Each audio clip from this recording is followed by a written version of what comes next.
આજે વાત એવા બે કિસ્સાની કરવી છે, જેમાં એક થોડા દિવસ પહેલાનો છે અને એક 20 વર્ષ પહેલાનો છે.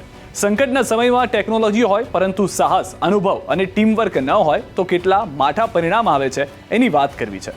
ટેકનોલોજીના યુગમાં આજે ડ્રોનથી લાઈફ જેકેટ ફેંકી શકાય છે, રિમોટથી બચાવ સાધનો ચલાવી શકાય છે. પણ પ્રશ્ન એ છે કે શું દરેક જગ્યાએ ટેકનોલોજી અને સાધનો ચકાચક હોવાથી રેસ્ક્યુ ઓપરેશન સફળ બની જાય છે? જવાબ છે ના.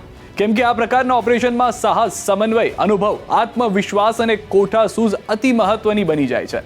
નોઈડામાં એક યુવાન મદદ માંગતો રહ્યો. બચાવ દળો સામે હાજર હતા પણ જીવ ન બચાવી શકાયો. અને આજથી 20 વર્ષ પહેલા અમદાવાદમાં ભયંકર પૂર વચ્ચે એક બોટ ડૂબી. 4 પત્રકારો ડૂબી જ જવાના હતા, પરંતુ ફાયર ફાઇટર્સના સાહસ, સમન્વય, કોઠાસૂઝથી 4માંથી કોઈનો વાળ પણ વાંકો ન થયો. નોઈડા જે દેશના સૌથી આધુનિક શહેરોમાંનું એક શહેર છે, જેના સેક્ટર 150માં પાણીથી ભરેલો એક ખુલ્લો ખાડો છે. રાતના સમયે 90 ડિગ્રીનો બ્લેન્ક વળાંક લેતી વખતે 27 વર્ષીય સોફ્ટવેર પ્રોફેશનલ યુવરાજ મહેતાની કાર આ ખાડામાં પડી.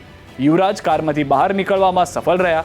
કારની છત પરથી જ તેમણે પિતાને ફોન કર્યો. પછી તો પોલીસ, ફાયર બ્રિગેડ, SDRFની બધી જ ટીમો ત્યાં આવી ગઈ. સામે પાણીની વચ્ચે કારની છત પરથી યુવરાજ મદદ માંગતો રહ્યો, પરંતુ તેને બચાવવા કોઈ પહોંચી ન શક્યું. પોલીસ જવાન પાણીમાં ન ઉતર્યા કેમ કે તરતા નહોતું આવડતું.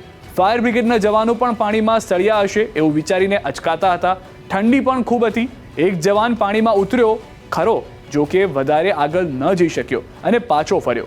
રાહ જોતા જોતા પિતાની લાચાર નજરો સામે જ યુવરાજ ડૂબી ગયો. આ ઘટનાએ ન્યૂઝ 18 નેટવર્કના ગ્રુપ એડિટર બ્રજેશ કુમાર સિંહને એક જૂનો અનુભવ યાદ અપાવ્યો.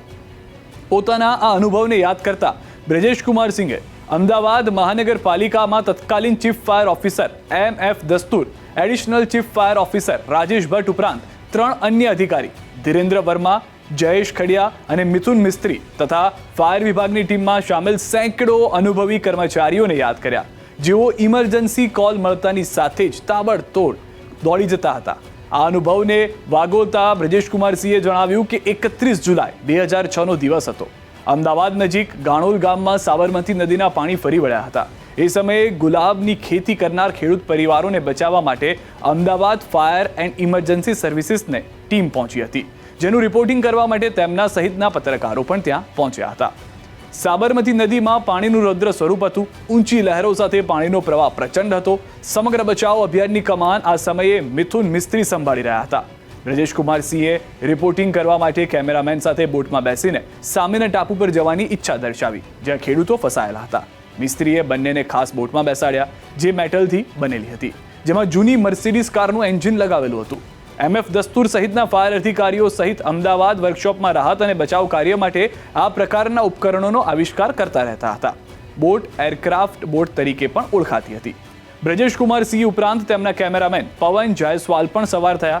આ જોઈને AFPના ફ્રીલાન્સિંગ ફોટોગ્રાફર સેમ નરીમન પંથકી પણ બોટમાં સવાર થયા. એટલામાં અમિત રાઠોડ નામના કેમેરામેન પણ બેઠા. મતલબ કે કુલ 4 પત્રકારો બોટમાં સવાર થયા અને સાથે 4 ફાયર કર્મીઓ હતા. બોટ શરૂ થઈ. બોટનું સુકાન મશરૂભાઈ સંભાળી રહ્યા હતા. સાથે બચ્ચુભાઈ, મહાદેવભાઈ અને સુરેશ ડામોર પણ જાબાઝ જવાનો હતા. 1.5 કિલોમીટર જેટલું અંતર કાપ્યું ત્યાં જ પાણીની લહેરો વધુ પ્રચંડ બની ગઈ. આગળ વધવું જોખમી બની ગયું.